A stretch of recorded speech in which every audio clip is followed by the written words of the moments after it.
Hello and welcome to the Heads and Volleys podcast with me, Lee Dunn.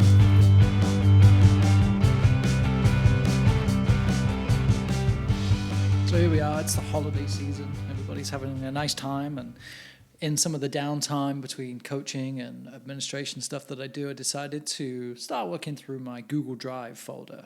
You probably have something very similar on your own computer where you collect things, you see things, you save them, you take a course, you download all of the content, so store it in a folder.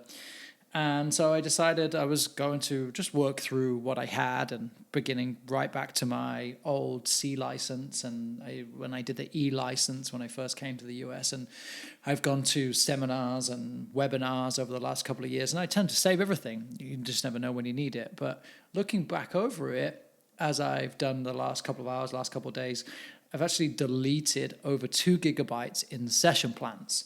And that sounds like a lot. It is a lot. It's a lot of memory for sure. It's a lot of screen saves of Academy Soccer Coach, of using Tactical Pad, and I talk about how much I love that. But then also curriculums from clubs, from organizations, from states, and just things that I've collected along the way. But what I've really learned is everything is situational. So there is some value in holding on to a lot of that stuff, but kind of it's deep in so many folders that I don't even really think that I ever looked at it once again after I downloaded and saved it. So I got rid of the sessions because as I'm working more and more now through looking to try and become a US soccer instructor and leading as I do as a technical director role, and for everything that I do here that you're listening to, I realized that it's not about the session plans. It's not about, I guess I could have put them all into a folder and sold that folder for a couple $100 and there'll be lots of people that would buy it. But what I've never done, and what I never really like to do, is to have session plans like that. And people say, oh, do you have a good session for this? Or do you have a good session for that? But in reality, if you're following a games-based approach where we're putting players in situational learning and they're being challenged to play the game within the game, so we're trying to work on playing out the back, we create a system and a game setting that is playing out the back to target players, to an end zone, to whatever it is that you're trying to achieve in the game. Therefore, you make your own sessions every single time. I have a 3v2 that I found, and it was moving between squares and players are moving all over the place, which is cool. And I remember using it and looking back at it now, and I think, well, what did we really achieve from that? We learned that 3 players can keep the ball away from 2 players, but when they've made 5 passes, they have to change square. And why? How does that relate to the game? Why are they doing that? And you may be listening to this and thinking, yeah, I would do that, or I like it because of X, Y, and Z, and that's fair enough. But when I'm looking through and now having deleted all of that material, it feels like a big weight has been lifted. And I look back on what I did versus what I do now, and I'm a completely different coach because I don't just look for session plans. I'm not just looking for, I have 5 players in a small group, so how can I do a 3v2 or how can I do a 2v2 plus 1? What does it look like? It's always based on the reality of our game model, of our periodization, and then what the players need based on how games are going and how we're moving forward. So, for example, I'm coaching 2009 boys ODP, and so we're basically working on how to get the best out of the players in the best positions and how the best we can play for when we go to Arizona in a couple of weeks. So I'm not looking for these cool session plans for playing out the back or anything like that. And there will be times where I'll need an idea or something that's going to help me out. But that's what Twitter, that's what podcasts are for, that coaching community, to ask questions as opposed to saving stacks upon stacks of curriculums and session plans. So while I'm talking about session plans and this kind of array of things that I deleted, I look at things like rondos that are very simple in terms of playing a 3v1 or a 4v1, but no real context to it. And then looking at what kind of warm-up games are and thinking about how I've evolved over time, and looking also at, I've just applied for the instructor license for US soccer. Part of it, the application, is to explore the play, practice, play. And I kind of did it for a long time without really realizing it, as I listened to a guy on a podcast once say how he used opening scrimmages for players so that they would be vitalized to get there. They want to get on the field. They don't just drag when they get out of the car and meander across the field. And I was also working on a field with 10 of the teams training at the same time, and I happened to be in the far corner away from the parking lot. So I wanted my players to get there quick, otherwise it was 10 or 15 minutes of our session gone before I'd even had a full attendance. So knowing that scrimmages would be exciting for the players, I've always followed that anyway, and whenever I've worked with a coach, with a club, any organization, I always encourage them to use scrimmages based on that alone. And working through the play, practice, play model with US Soccer, it's now becoming objective. It's now becoming not just me saying, hey, this is good for the kids, they really like it, they told me they like it, I think it's fun, it's a really good thing for them to do. There is data and evidence that's supporting the use of games in a training environment as something that is going to benefit your players. So when they arrive and they start playing, they're immediately involved. They're more likely to they're more likely to stay involved in the game. They're more likely to enjoy themselves. They're there to play soccer, and as I always said, they're there to play soccer, so let's get them playing soccer. But just then, on a personality perspective, now they're engaged. Now they're playing in an environment where they're having fun, where they're being challenged, where they're being given this space to go and play the game.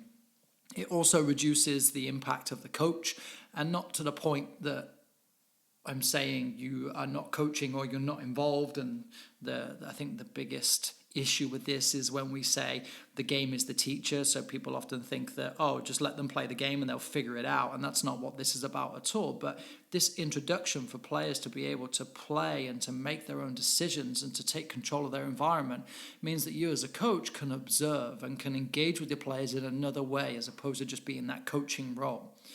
And I know it when I work with my ODP players now. I get onto the field and they all just look at me. They're looking at me and waiting. These are phenomenal players that are playing in all sorts of programs across Northern California. And they're looking at me waiting to be told what to do. Coach, what do we do? What do we do? What do we do? So if we're setting up a play environment for them to come and just get ready, now they're taking control. They can play a 4v1 if they want in a game. They can play a 5v5. I may control things sometimes by setting up the field, or I'll give them the chance to set the field too. But objectively, this is an environment that's going to benefit our players.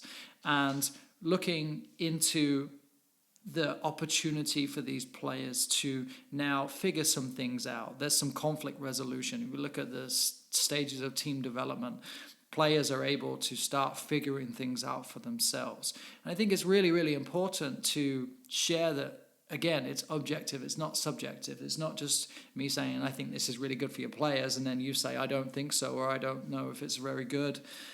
It then evolves into the practice part.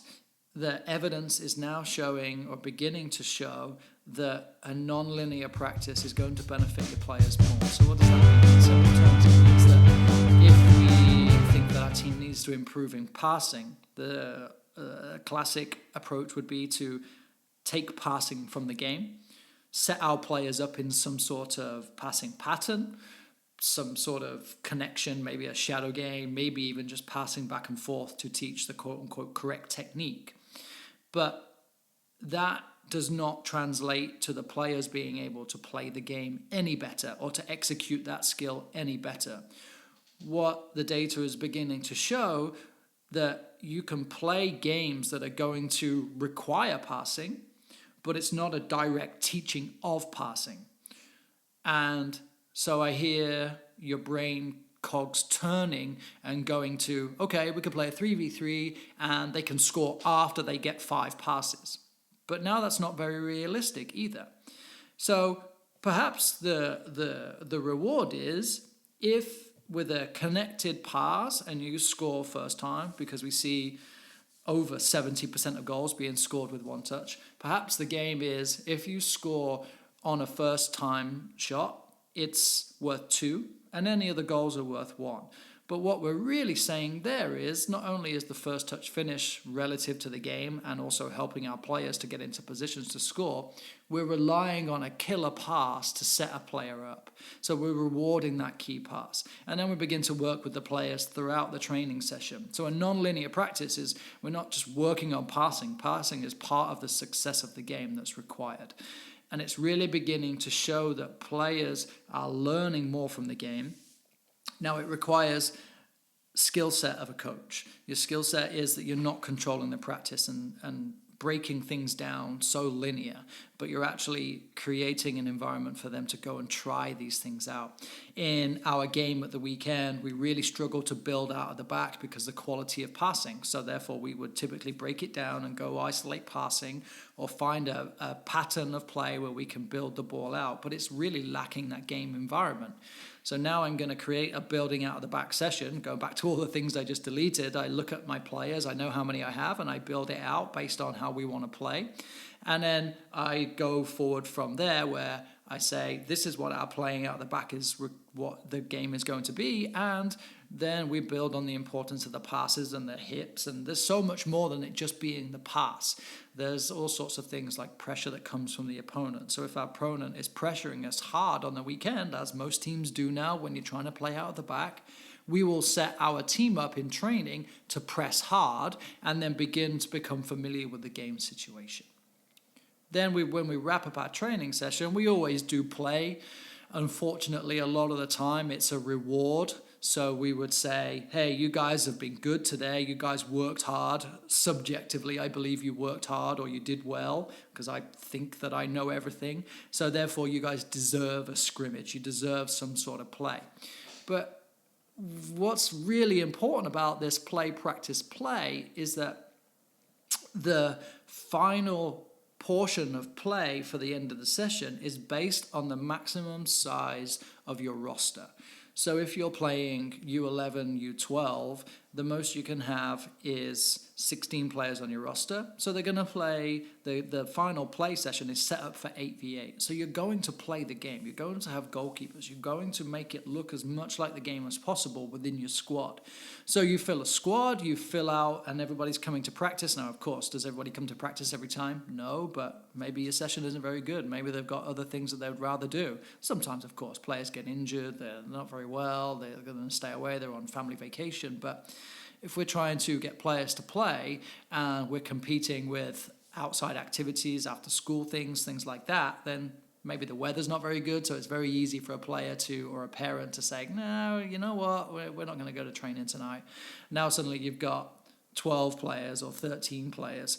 Now, we use the final play in a structured way that you're not just now let them scrimmage as a reward and sit back and talk to other parents or pack up your cones or any of that sort of stuff. You're actually engaged in what they were doing during the first play and the second practice part of the session, and you're connecting the dots. So there's lots and lots of gameplay for your players to be prepared for the weekend.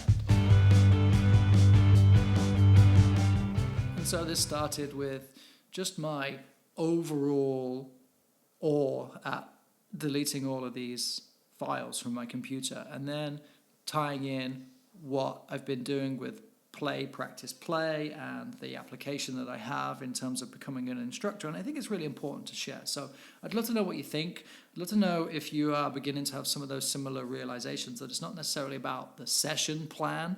If you go and take a coaching license, everybody sits around and moves salt and pepper and empty beer glasses and does all of this stuff. But if you're actually looking at the needs of your players, the sessions technically write themselves, but the real skill and the real tool and craft of coaching is actually that observation and engaging with your players in the right way for them to benefit, for them to develop based on your game model, based on your periodization.